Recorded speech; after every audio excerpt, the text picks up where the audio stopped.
নমস্কার, আমি অন্বেষা আবার চলে এসেছি একটা নতুন ভিডিও নিয়ে।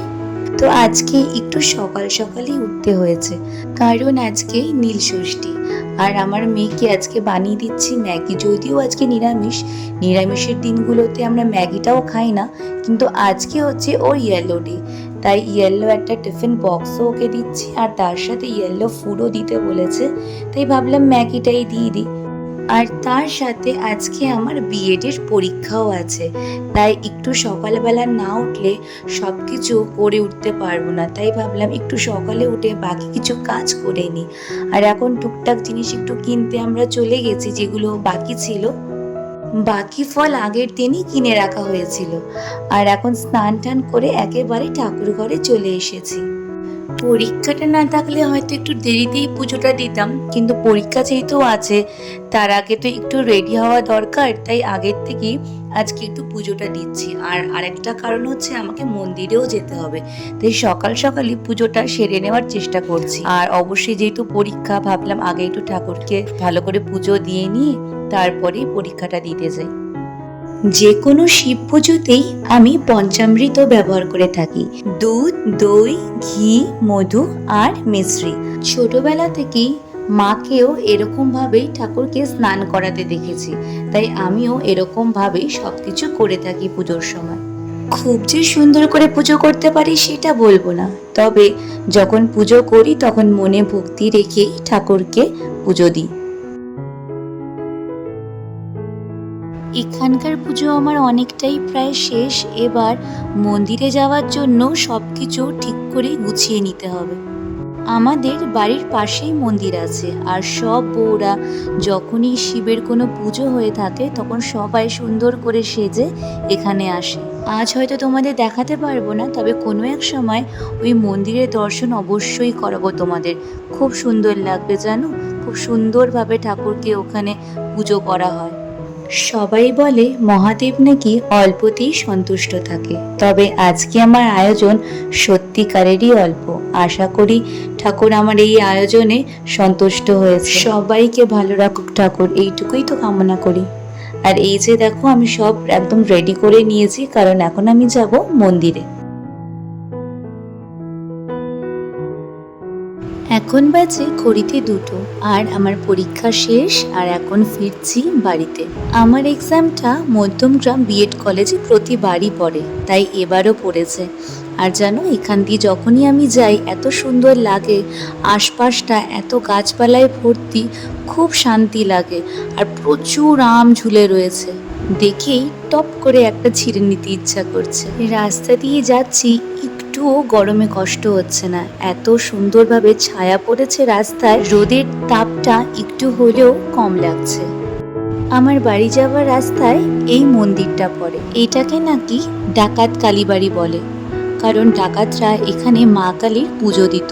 যদিও এটা সম্পূর্ণ শোনা কথা, আমি একেবারেই এটার সত্যিটা জানি না, তবে যা শুনেছি সেটাই বলছি। অনেক আগে নাকি ডাকাতরা এখানে মা কালীর পুজো করত। আজ নীলষষ্ঠীর উপলক্ষে দেখো সবাই ঠাকুরের পুজো দিতে এসেছে। আমি যখন যাচ্ছিলাম হঠাৎ করে চোখ পড়ে এই মন্দিরটাতে, তাই ভাবলাম একটু ঢুকে ঠাকুরের দর্শন করে আসি। বলে নাকি মন্দিরটা খুব জাগ্রত, তবে আমার মনে হয় মন থেকে ঠাকুরকে ডাকলে ঠাকুর না সাড়া দিয়ে পারবেই না। আর ভক্তদের ভক্তিতেই তো মন্দির জাগ্রত হয়, কি তাই না? যাই হোক, এখন যাব বাড়ি, কারণ নিজের পরীক্ষা শেষ হলেও সাংসারিক পরীক্ষা এখনো অবধি আমার শেষ হয়নি, যদিও ওটা আমরা প্রতিদিনই দিয়ে থাকি। এই যে ছোট্ট এঁচোড়টা দেখছো, এটা কিন্তু আমাদের বাড়ির গাছে।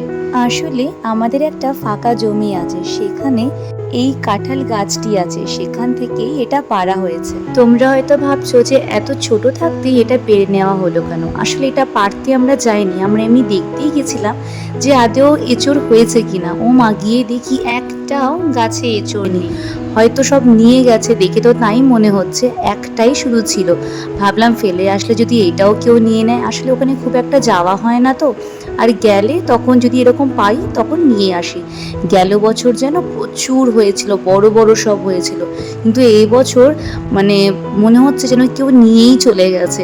একটা রেখে গেছিল আমাদের জন্যে, সেটাই নিয়ে এসেছি আর রান্না করছি। তবে আমি কিন্তু একেবারেই এঁচড় কাটতে জানি না। এটা যদিও কচি বলে ঝপাঝপ কেটে ফেলতে পারছি।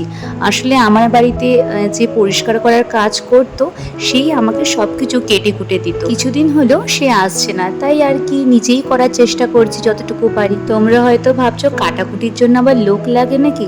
আসলে আমি না একা হাতে সব কিছু না সামলে উঠতে পারি না, তাই ওকে বলেছি যে তুমি কাটাকুটিগুলো একটুখানি করে দিও, তাহলে রান্নাটা একটু তাড়াহুড়ো করে বসানো যাবে। সংসারের সব কাজকর্ম সেরে তারপরে একটু টাইম পেলে পড়তে বসতে হয়। আর তারপরে এই বিএড করতে গেলে প্রচুর পরিমাণে লেখা থাকে, মানে প্র্যাকটিকাম বা প্রজেক্ট যেটাই বলা হয় না কেন সেগুলো লিখতে হয়। তার জন্য একটু হলেও খাটতে হয় ভালো মার্কস পাওয়ার জন্য। তো সেইটুকু টাইম তো আমাকে দিতেই হবে, এই জন্য সব কিছু একসাথে পেরে উঠি না আমি। আর একটা কথা সত্যি, তোমরা যাই করো না কেন সংসারের যতটুকু কর্তব্য তোমাদের করতেই হবে, সেটার থেকে তুমি কোনো সময় পালাতে পারবে না। তবে আজ হয়েছে এক কাণ্ড, রান্না করতে গিয়ে দেখি জিরে গুঁড়ো নেই। আমি গুঁড়ো মশলাই ইউজ করি বেশি, কারণ তাড়াতাড়ি হয়ে যায়। আর আজকে দেখো কত বেলা হয়েছে আর আজকেই জিরে গুঁড়োটা শেষ হতে হলো, তাই বাধ্য হয়ে বাটা মশলা ইউজ করতে হচ্ছে।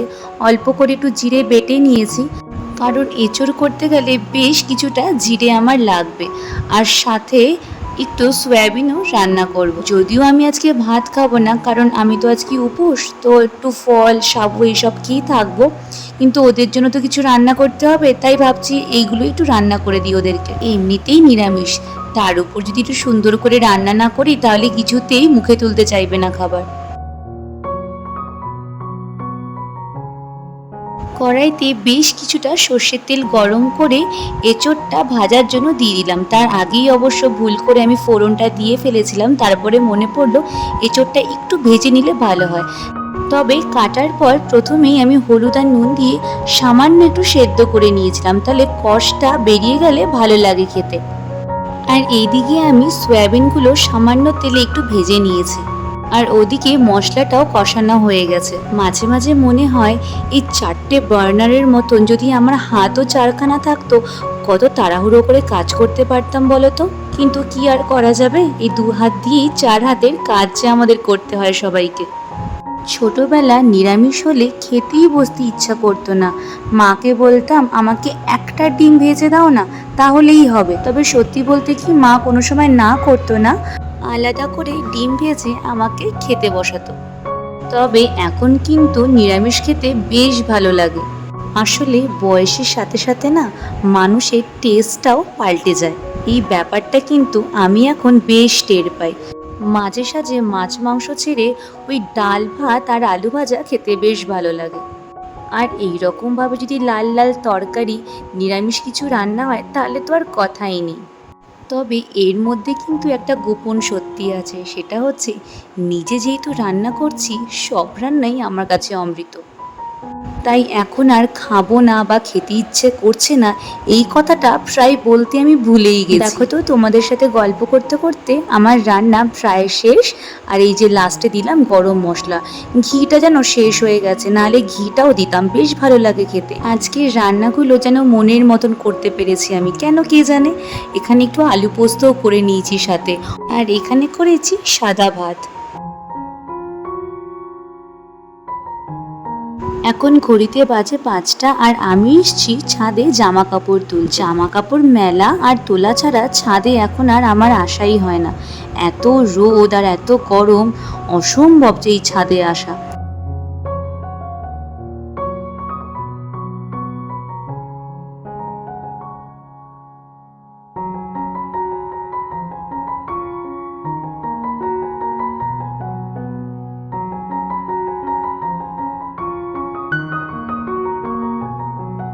এখন মেয়েকে নিয়ে পড়তে বসিয়েছি। আমিও বলতে গেলে একেবারেই টাইম করে উঠতে পারি না ওকে পড়ানোর জন্য। এখন সময় পেয়েছি, বলেছি শিগগিরই একটু বই নিয়ে আয় তো, তোকে আজকে একটু অঙ্ক করাবো। অনেকবার ভেবেছি জানো যে একটা টিচার দিয়ে দেবো, তাহলে রুটিন ওয়াইজ একবার পড়াটা তো ওর হবে। কিন্তু সেরকমভাবে কোনো টিচার খুঁজে পাইনি আমি যে বাচ্চাদেরকে একদম ধরিয়ে ধরিয়ে বাড়িতে এসে পড়াতে পারে।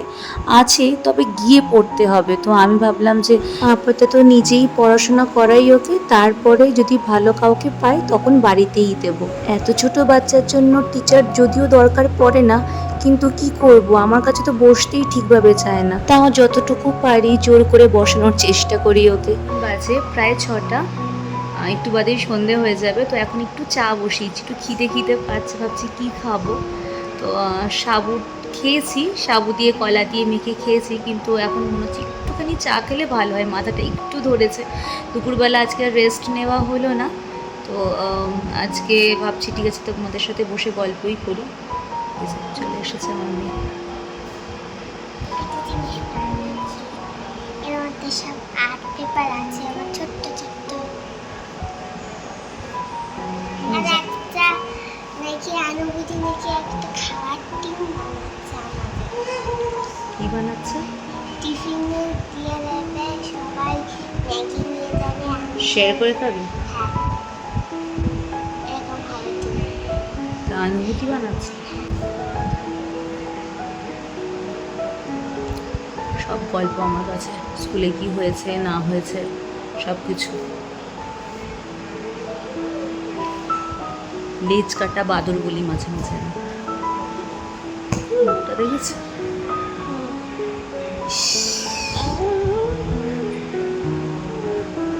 এখন বাজে সন্ধ্যে 7টা, আর এই কয়েকটা জিনিস অনলাইনে অর্ডার করেছিলাম, তো চলে এসছে দেখি। আর তার সাথে এই চিপসটা পেয়েছি ফ্রি। মাঝে মাঝে এরকম ফ্রি দিলে বেশ ভালোই লাগে। কিন্তু একটা সোনপাপড়ি নিয়েছি, জিরের গুঁড়ো শেষ হয়ে গেছিলো, সেটা অর্ডার করেছি, অল্পই নিয়েছি, কারণ আজকে রান্না করার সময় আলাদা করে একটু জিরে ভেজে গুঁড়ো করে রেখে দিয়েছিলাম, যদি পরে লাগে। পরে এই সব কিছুর সাথে একটা তখন অর্ডার করেই দিলাম, একটা সাদা তেল, 2টো ম্যাগি, আর এখানে একটা আলু ভুজিয়াও আনা হয়েছে, সর্ষের তেলও আনা হয়েছে একটা, আর এখানে একটা হলুদের প্যাকেটও। এই অনলাইন সার্ভিস থাকার জন্য আমরা অনেকেই অল্প হলেও কুঁড়ে হয়ে গেছি। যখন যেটা দরকার হয় তখনই সেটা পেয়ে যাওয়া হয় বলে অনলাইনেই অনেক কিছুই অর্ডার করে দিতে পারি আমরা। এখন বাজে রাত 8:30, আর আমি বানাচ্ছি লুচি আর অল্প করে আলুর তরকারি। শিবের কোনো উপোস করলে আমি রাত্রিবেলা লুচি পরোটাই খেয়ে থাকি, আর এরকম আমি আমার মাকে করতে দেখেছি, তাই আমিও এরকমই করি প্রত্যেকবার। তবে একটা দুটোর বেশি আমি খেতে পারি না, কারণ সারাদিন উপোস করার পরে যখন লুচি খাই সাথে সাথেই যেন পেটটা ভরে যায়, তাই ম্যাক্সিমাম 2 কি 3টের বেশি আমি খেতেই পারি না। রাতের খাবারের আয়োজন আমার প্রায় শেষ, আর তোমাদের সাথে গল্প করাও আমার প্রায় শেষ। আমি আজকে এখানেই আমার ব্লগটাকে শেষ করছি, আর তোমরা অবশ্যই বলো কিন্তু যে আজকের ভিডিওটা তোমাদের কীরকম লেগেছে। অবশ্যই কমেন্ট করো, লাইক করো, আর এরকম নতুন নতুন ভিডিও দেখার জন্য অবশ্যই কিন্তু আমার এই চ্যানেলটাকে সাবস্ক্রাইব করো। আজ তাহলে আসি, দেখা হবে অন্য কোনো ভিডিওতে। খুব ভালো থেকো, সুস্থ থেকো, টাটা।